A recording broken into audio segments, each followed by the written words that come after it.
7:24 en el territorio continental ecuatoriano, buscando la verdad y abogando por la unidad nacional en pro de la paz y la seguridad en el Ecuador. Queremos dar la cordial bienvenida al internacionalista diplomático de carrera, ex canciller ecuatoriano, ex embajador en los Estados Unidos de América, doctor Luis Gallegos. Lo invitamos para analizar las implicaciones de esta visita importante que hará entre este martes y este jueves a Quito el secretario de Estado americano, Marco Rubio.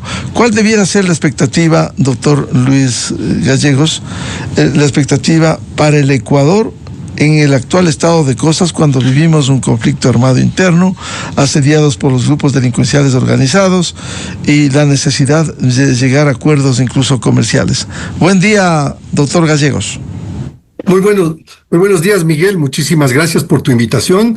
Mi saludo muy cordial a todos los radioescuchas y teleescuchas de Radio Democracia. Yo creo que hay que analizar esta visita, que tiene una gran importancia, indudablemente, también como un preludio a la posible visita del presidente Noboa a Washington. El presidente Noboa hizo declaraciones recientemente en una de sus giras internacionales que él esperaba visitar Washington en octubre o septiembre.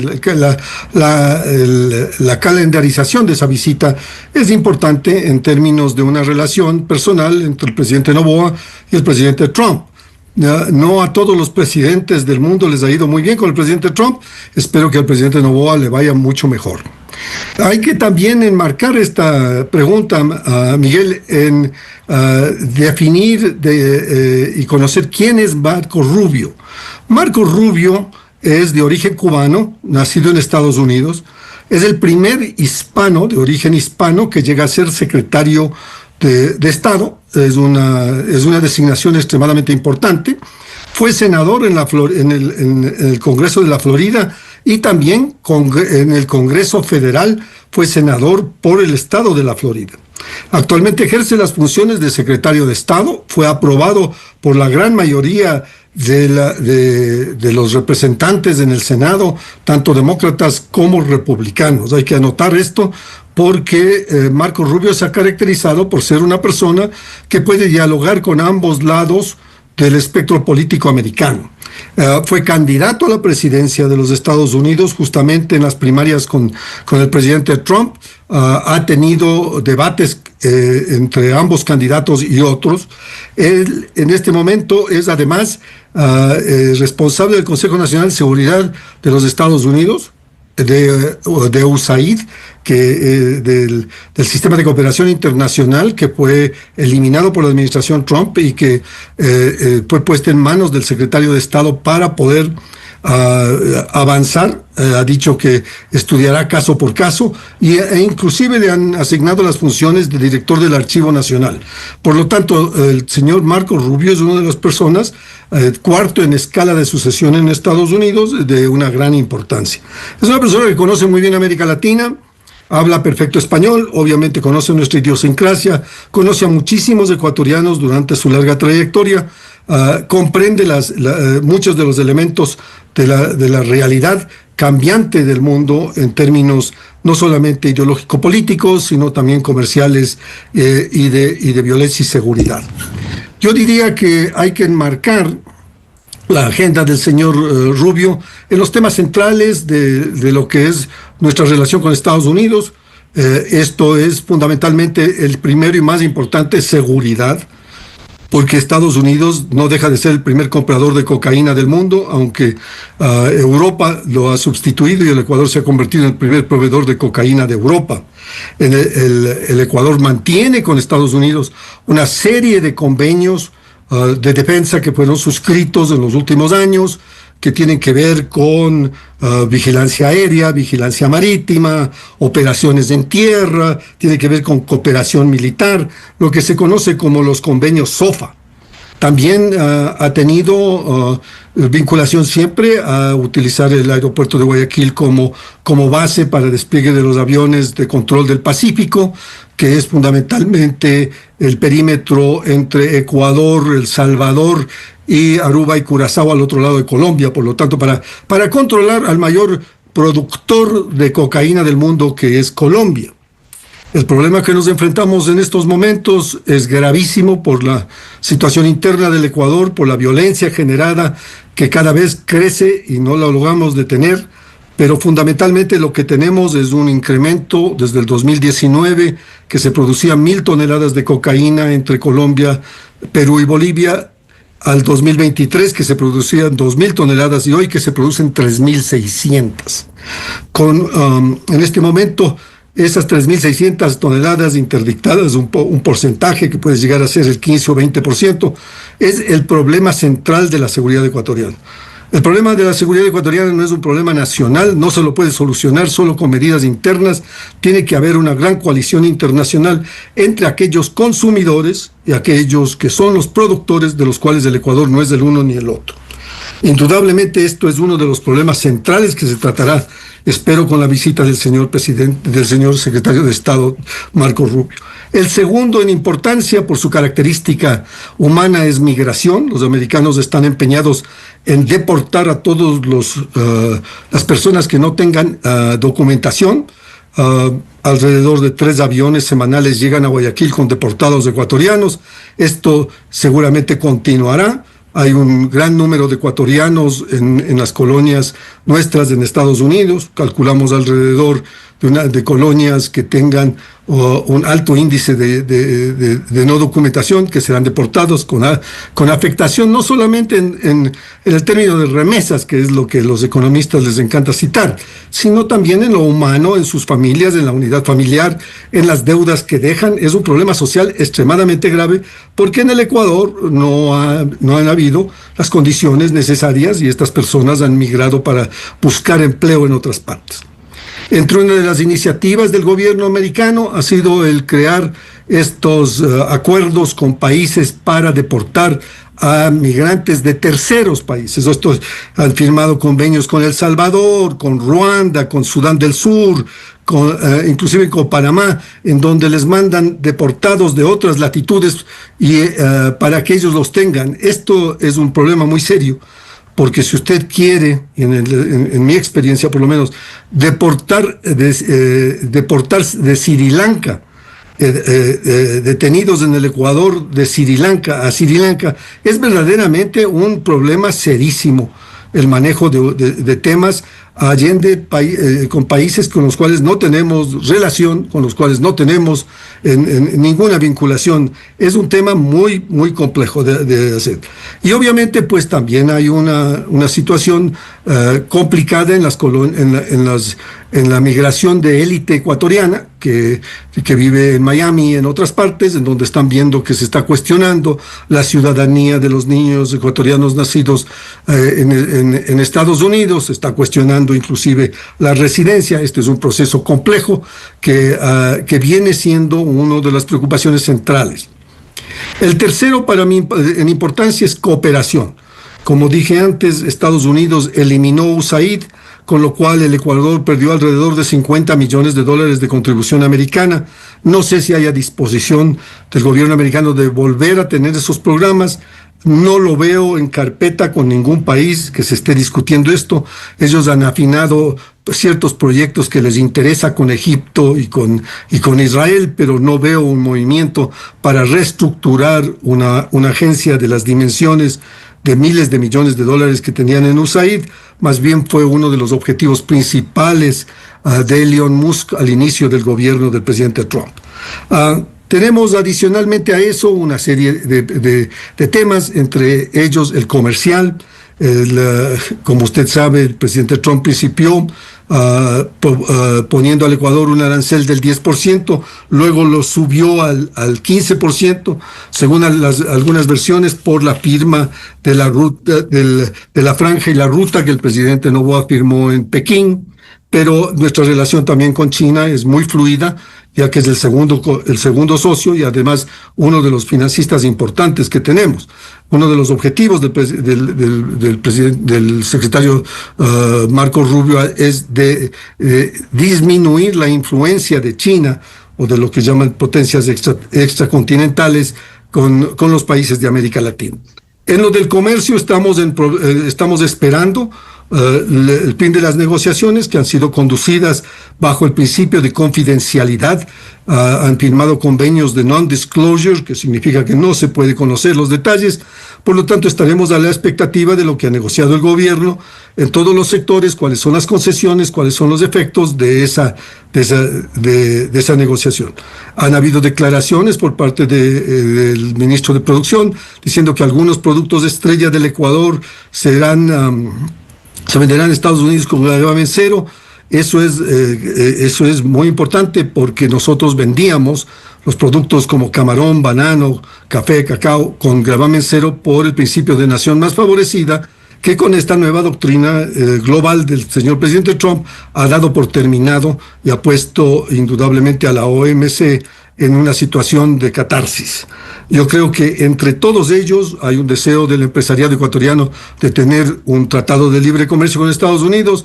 Han estado empujando años por ello. No sé cuáles sean las condiciones en Washington para la firma de nuevos convenios de comercio, pero ciertamente es una de las aspiraciones en las cuales viene trabajando el sector empresarial. Es importante también tomar en cuenta que estas aranceles han cambiado la geografía comercial del mundo y todos los países están buscando asegurar acceso. Acaba de venir el presidente de Japón con un anuncio de que podríamos negociar un convenio con Japón. Japón no era muy abierto a ese tratado. Estamos por firmar mañana el convenio con Corea, que fue largamente negociado desde el año 2016 y que se firmaría mañana. Fue detenido por el cambio del voto del presidente Noboa de Busan, Arabia Saudita, y por eso ha demorado más de 2 años. Pero es un convenio que yo creo que traerá prosperidad para el Ecuador y mejores oportunidades para sus sectores empresariales. Obviamente, comercio es desarrollo, es empleo, es la lucha contra los carteles, porque no solamente se refiere a la lucha con drones y con aviones y con comunicación e inteligencia, sino que también con la lucha social para dar empleo. Si no hay empleo, no podemos dar a esas juventudes y a aquellos 50 y pico de mil ecuatorianos que trabajan para los sectores vinculados al narcotráfico. Eso es fundamentalmente un breve resumen de lo que yo podría decir.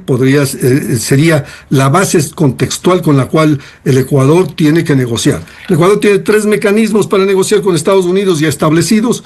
Tiene el diálogo amplio bilateral, que se reúne a tratar estos temas. Tiene el TIC, el Trade and Investment Commission, en el cual se están negociando los aranceles, y tiene también los convenios de cooperación militar que fueron suscritos durante el periodo del señor presidente Lasso y que atañe a la operación de tropas en tierra, aviación, marítimos y otros para el contexto de controlar los carteles internacionales. Carteles que además son operaciones transnacionales que producen gigantescos recursos y que esos recursos normalmente no vienen a países como el nuestro ni a las selvas del Putumayo, sino que se quedan en la gran banca internacional.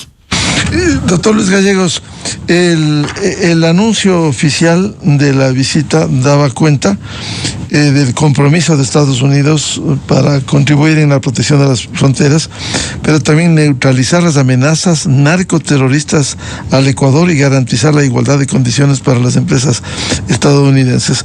¿Cómo impulsar estos temas específicos que se ha señalado desde la administración Trump?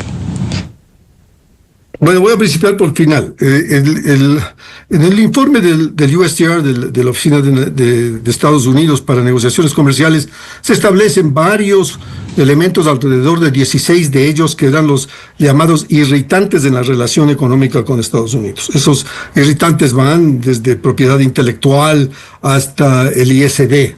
Ellos habrán sido motivo de negociación por parte del ministro Jaramillo y de la canciller Sommerfield en los primeros encuentros con los americanos. Yo creo que hay que vincular lo uno con lo otro, hay que vincular seguridad con comercio. El Ecuador está haciendo una gran tarea para los Estados Unidos, está deteniendo cientos de toneladas de cocaína, cuyo valor en el mercado americano es impresionante. Yo he mantenido que nosotros deberíamos tener un cobro por parte de nosotros a los países consumidores por las capturas de estas y evitar que lleguen a sus puertos y que contaminen a su población. Pero al mismo tiempo nosotros somos un país que estamos verdaderamente raspando la olla por las necesidades económicas aquí, con todos los últimos 5 proyectos de ley, usted puede ver que verdaderamente hay una asfixia. El Ecuador está asfixiado en su sistema financiero, en su sistema económico, y por lo tanto requiere de recursos para continuar en la lucha en esto contra el narcotráfico. Ahora, estos carteles son carteles extremadamente sofisticados, no necesariamente son carteles internos. Nosotros tenemos, denominamos algunos carteles, les calificamos como terrorismo. Supongo que Marco Rubio calificará a alguno como terrorista, pero la calificación de terrorismo trae una serie de consecuencias en términos internacionales y nacionales respecto a cómo van a ser combatidos esos grupos terroristas. Pero ciertamente Estados Unidos tiene un problema de consumo masivo, y el fentanilo ha provocado el mayor número de muertos. Se calcula que 137 millones de americanos consumen drogas. Está incluido ahí el alcohol y el tabaco también, pero es prácticamente la tercera parte de la población. Por lo tanto, el elemento que nosotros tenemos que ver es cómo podemos ayudar a los Estados Unidos a combatir el narcotráfico que nos está desangrando en las calles al Ecuador, pero tiene que ser una combinación de soluciones internacionales. Este no es un problema nacional, como acabo de decir, es un problema internacional. Nosotros estamos sufriendo las consecuencias de una drogadicción global que verdaderamente se ha disparado después de la pandemia, pero que trae consecuencias enormes de nuestra economía. Si nosotros no tenemos acceso al mercado americano en condiciones privilegiadas, debido a que estamos sacrificando nuestras tropas y nuestra policía y nuestra sociedad, debemos regresar a pedir, y esto es inclusive a exigir, que se vuelva a un sistema como el de preferencias de la TPDA, que fue creado en los 90. Nosotros creemos que esto es un problema de los últimos 36 meses. Las drogas nos han estado acompañando durante más de 50 años por la proliferación de drogas andinas y de consumo americano durante estos 50 años. De la base de Manta, la mal llamada base de Manta, porque era un centro de operaciones logísticas que se continúa en Guayaquil con aviones de AWACS americanos, pero que fundamentalmente de lo que se trata es de corchar la botella, de poner un corcho a la salida del tema, cuando el problema verdaderamente es el consumo. Yo creo que, por otro lado, es importante dar al Ecuador instrumentos para un progreso económico, un desarrollo económico, apoyar a la sociedad ecuatoriana a que salga de este empantanamiento, porque mientras más pobreza e inequidad tengamos, más susceptibles del narcotráfico somos. Doctor Luis Gallegos, ahora el tema pasa por un problema regional, el tema del narcotráfico, en donde el Ecuador está en una posición en el Pacífico que se ha descubierto droga colombiana, pasa al Ecuador y se intenta o se realizan exportaciones de manera ilegal. Por ello, el Ecuador es mirado como un país clave en la región. Yo creo que el Ecuador, lamentablemente, en los últimos 36 meses a 48 meses, ha pasado a ser el país más peligroso de la región. El nivel de violencia en el Ecuador es indetenible. La guerra interna declarada por el gobierno numéricamente no ha tenido consecuencias de reducir significativamente esos delitos de asesinatos. Mucho se inculpa a la lucha entre pandillas por captura de sectores. Muchos analistas han hablado de este tema, y yo me refiero solamente a algunos de los datos de Fernando Carreón, pero fundamentalmente es el hecho de que cuando principiaron a pagar a estos grupos subsidiarios ecuatorianos y de otros en cocaína, en ese momento principiaron a participar del negocio, y eso significa que cobran en cocaína y la tienen que vender. Por lo tanto, tienen que contaminar al Ecuador para que sea consumidor de cocaína. El problema que nosotros vemos en esto es que si no hay una cooperación internacional entre el mercado norteamericano de consumo y el mercado europeo de consumo, no va a haber una solución a este problema. Si no hay un trazado del dinero que está produciendo estas gigantescas sumas en los mercados desarrollados, no va a haber solución al problema. En el último informe de Naciones Unidas se decía que 1 de cada 11 hombres drogadictos en Estados Unidos era tratado, y 1 de cada 18 mujeres. Así no va a haber una solución de salud pública al tema de la drogadicción. Pero yo obviamente creo que tenemos una magnífica relación con Estados Unidos, tenemos que sentarnos a la mesa, ver qué problemas tenemos conjuntos, ver cómo podemos solucionar. Nosotros siempre hemos buscado una amplia relación con los Estados Unidos en todos los tiempos. En este momento justamente que estamos tratando de presentar la proforma presupuestaria, veía que uno de los temas que puede ser tratado por el señor Rubio es el pago de los arbitrajes como a Chevron, ¿no? Chevron se está haciendo un cálculo de 1.500 a 2.000 millones de dólares en pago de indemnización por los arbitrajes. Y se está haciendo tomando cautela para tener un fondo provisional para cerca de 4.000 millones por sentencias contra el Ecuador. Y esas sentencias no son créditos a 30 años. Por lo tanto, hay muchos temas importantes, complejos, que tenemos que hablar con el senador Rubio. El senador Rubio comprende perfectamente la división geopolítica, ideológica, polarizante de América Latina, que ha perdido su peso específico en el mundo. Hace pocos años el Producto Interno de la exportación de América Latina era mucho mayor y el componente del comercio mundial era el 4 o el 5%, hoy en día está cercano al 2%. Tenemos problemas entre los países que no se entienden, que no pueden negociar con ellos por razones de cualquier naturaleza, ideológica, intereses o lo que sea. Por lo tanto, no hay una unidad latinoamericana para enfrentar estos problemas.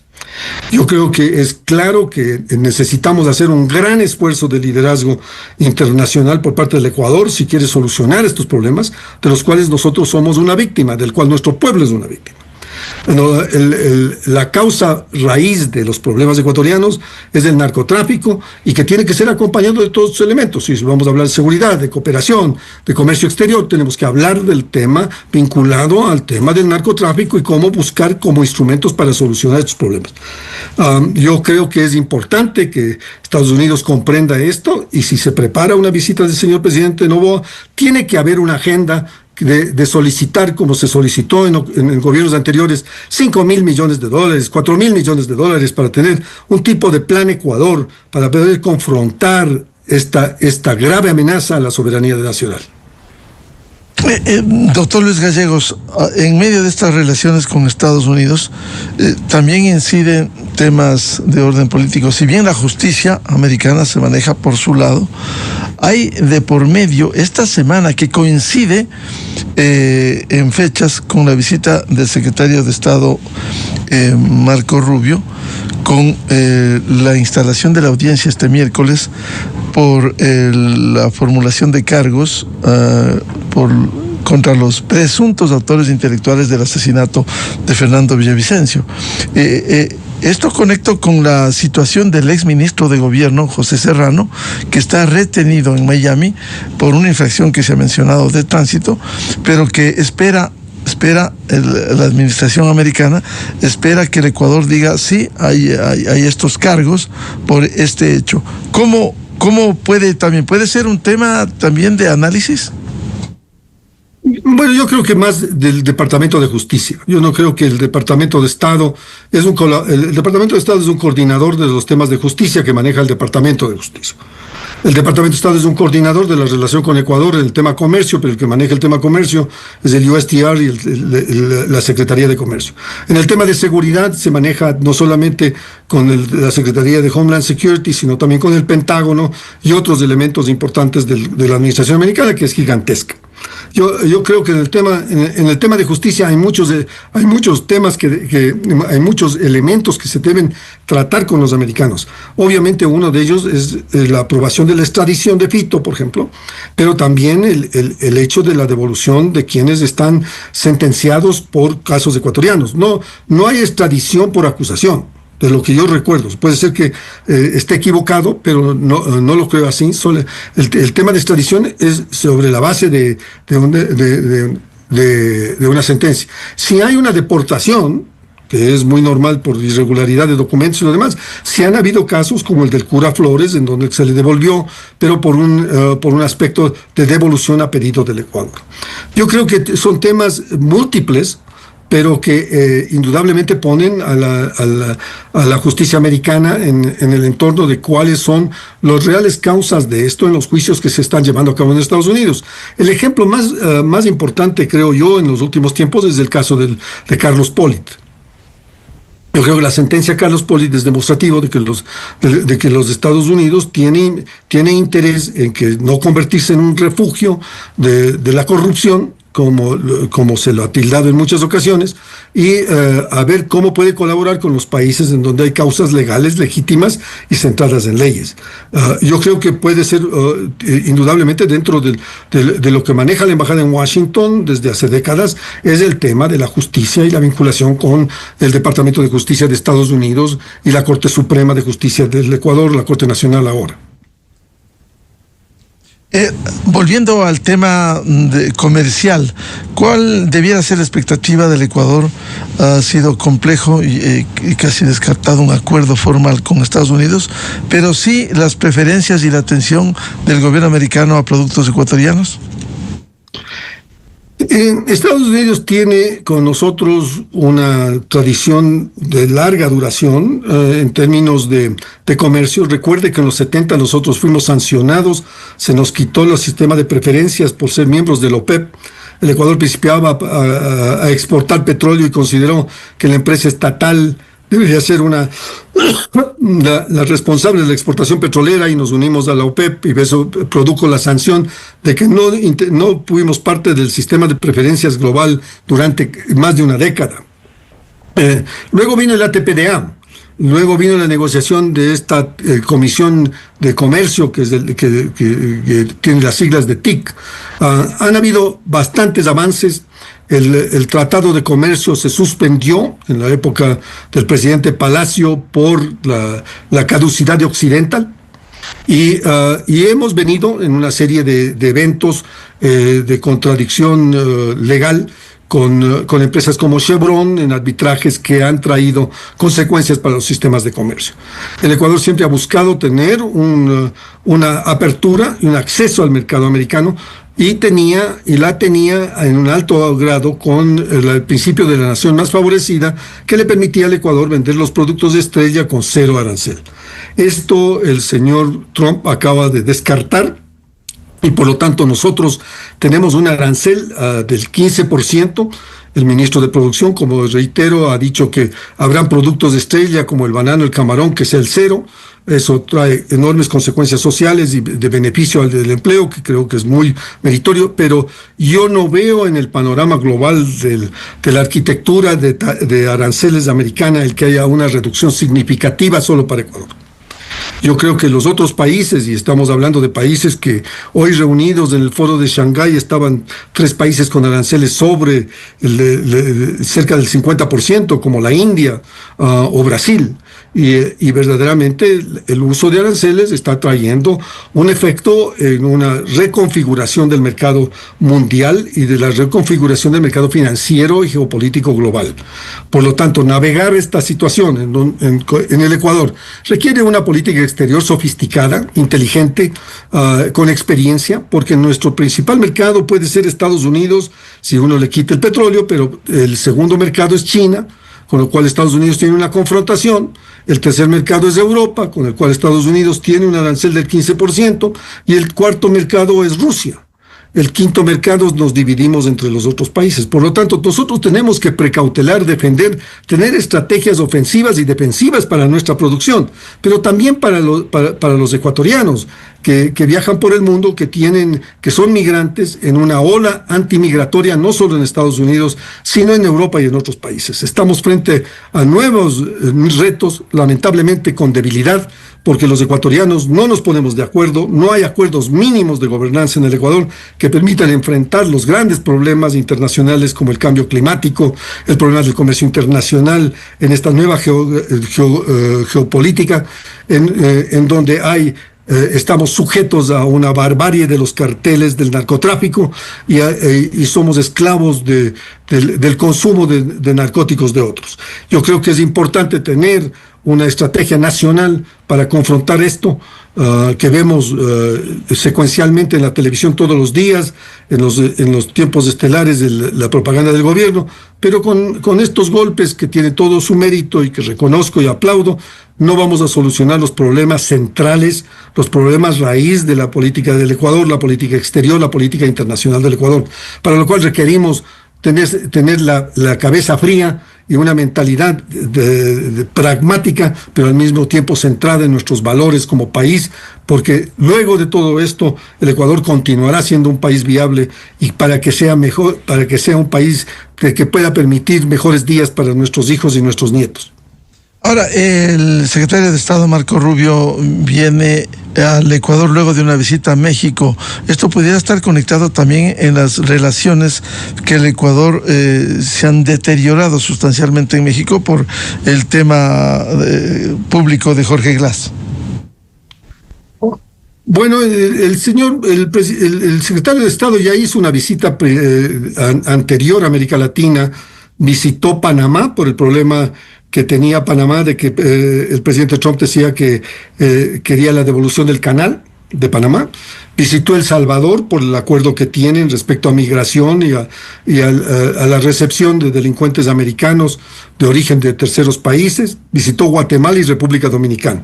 Ahora visita México. México es un país extremadamente importante para Estados Unidos, un país lindero, limítrofe con Estados Unidos, que tiene un problema porque ha sido la frontera por donde han entrado los migrantes. Hoy en día, luego de haber terminado la construcción del muro, tiene una reducción significativa, y los mensajes que Estados Unidos, duros de Estados Unidos contra los migrantes no documentados, ha hecho que haya una reducción sensible al tema migratorio. Pero les recuerdo que la primera aplicación de los aranceles a México fue por el fentanilo, porque eso provoca el mayor número de muertes en Estados Unidos. El fentanilo es uno de los temas que Estados Unidos culpa también a China, que es fabricante, dice que fabrica los elementos. Muchos países fabrican los elementos para un narcótico que inclusive me impresioné que se esté vendiendo en el Ecuador en mercados informales. Luego Marco Rubio también visitó Canadá, que es el otro problema grave de Estados Unidos, debido a que Canadá es el otro país limítrofe, pero no en una forma bilateral, porque el presidente Trump decía que Canadá tenía que ser el Estado 51 de la Unión. La reunión del G7 tuvo lugar en Canadá, y esa es la visita. Yo no creo que haya una mayor relación con el tema de la incursión ecuatoriana en la Embajada de México. Esa incursión está sometida a la Corte Internacional de Justicia. Tomarán meses, si no años, una dilucidación de ese problema. México ha dicho que no va a regularizar las relaciones con el Ecuador, pese a todos los problemas que tenemos mutuos, hasta que no haya esa sentencia. El Ecuador hizo una contrademanda por el tema del refugio del señor Glass en la embajada, y por lo tanto ambos juicios están sometidos a la Corte Internacional de Justicia. Yo no veo ningún progreso, veo un aislamiento más bien en términos de no diálogo, no formulación. Tenemos unas relaciones en el marco de la Embajada de Suiza, que es nuestro intermediario y coordinador, pero no veo ninguna aproximación a entendimientos, e inclusive entendimientos que podrían beneficiar a la región. Ese es uno de los temas espinosos de la política exterior que tenemos en la región. No es el único, hay muchísimos más, y por eso yo invoco normalmente que este tipo de negociaciones se haga en el conjunto multilateral, en donde podemos hablar con otros socios y buscar soluciones regionales. En este momento América Latina se encuentra buscando la Secretaría General de la ONU para un latinoamericano, para una latinoamericana específicamente. Ha habido declaraciones, yo he firmado una de ellas como ex canciller. Yo creo que es importante que tengamos al próximo secretario general de las Naciones Unidas que salga de América Latina, y que sea un norte para nuestras relaciones, pero también un coordinador y accionador de una posición en América Latina que está perdiendo relevancia en el concierto internacional. Y el tema de la visita puede incluir también la situación de incertidumbre en el Caribe por el gran despliegue americano frente a Venezuela. Ecuador ha sido claro, se ha pronunciado contra el gobierno de la dictadura de Maduro, pero también puede ser un tema regional de análisis. Claro que sí. Mire, la flota americana, el poderío americano tiene una división muy importante que tomar en cuenta porque tiene varios cuerpos, varias flotas de tarea, le llaman, base a portaaviones y submarinos nucleares en todo el mundo. La cuarta flota es aquella que controla el Caribe. Lo que ha hecho Estados Unidos es sencillamente posicionar 2 o 3 de esas naves, que son muchísimas más las de la cuarta flota, supongo, en términos de esto, inclusive haciendo alusión a armas nucleares, para controlar el flujo de drogas de Venezuela a Centroamérica, para tomar el camino hacia Estados Unidos, Haití, para dar a las bandas y que ingresen al territorio americano, y también como una gran autopista de las drogas del este colombiano, producidas por grupos irregulares como el ELN, para ser vendidas en Europa. Por lo tanto, el que haya un eje militar de esto va acompañado de muchísimos más elementos satelitales y de otro tipo para tratar de controlar este reguero de cocaína en todas partes. Yo creo que ese sintomáticamente es importante. Lo que nos sorprende a muchos analistas, como conversábamos en el programa Controversia el otro día contigo y con Benjamín Ortiz y Jorge Ortiz, es que mientras esto está ocurriendo, Estados Unidos ha autorizado a Chevron que a continuar trabajando en Venezuela y exportar 1 millón de barriles. Entonces, cuando uno mide la realidad de la situación, pues tiene que ver que pueden haber negociaciones importantes que se estén teniendo lugar en otros confines, pero yo no veo una incursión de 4.500 marines. Te recuerdo que cuando invadieron Panamá eran 30.000 americanos, y eso hace pocas décadas, y hemos estado en muchos de los casos en este entorno de la aplicación de medidas y sanciones americanas durante décadas desde el siglo pasado. Yo creo que es importante tener claro cuál es el objetivo central de estas acciones, y si es narcotráfico, tenemos que contribuir a ello. El problema que estamos viendo es que hay 6 millones de venezolanos migrantes en América Latina y en Estados Unidos. Si Estados Unidos expulsa a los venezolanos, ¿a dónde van a ir? Si el Ecuador pone condiciones rígidas a Ecuador, Colombia, Perú y los demás países que tienen poblaciones venezolanas que huyeron de la dictadura de Maduro, ¿a dónde van a ir esas poblaciones? ¿Cuál va a ser el problema social generado en países como el Ecuador, que tiene déficit de empleo, que tiene serios problemas, pero que ha tratado de afrontar esto con humanidad en medio de un conflicto regional? Yo creo que el problema de Venezuela es un problema multidimensional, complejo, que tiene décadas y que no deja de ser un irritante a las relaciones, no solamente para la región, para Estados Unidos, sino en general en la geopolítica. Porque te recuerdo, Venezuela también tiene sus aliados en el marco de los países miembros del Consejo de Seguridad, que al mismo tiempo se oponen a acciones y medidas del Consejo de Seguridad en el tema Venezuela. Bien, muchas gracias como siempre por ilustrarnos al ex canciller ecuatoriano internacionalista doctor Luis Gallegos a propósito de la visita del secretario de Estado americano Marco Rubio al Ecuador entre este martes y este jueves. Luis, muy amable. Muchísimas gracias, Miguel, un honor. Muy amable. 8:02 en el territorio continental ecuatoriano. Vamos a una pausa y ya volvemos. Diálogo previsto con el economista Walter Spurrier Vaquerizo, director de Análisis Semanal, y la ley de fortalecimiento crediticio, la reforma LIES y ALVIES. Desde 1984 con Gonzalo Rosero. La revista de opinión Democracia. Siempre líderes, siempre confiables. Enseguida regresa Miguel Rivadeneira a la búsqueda de la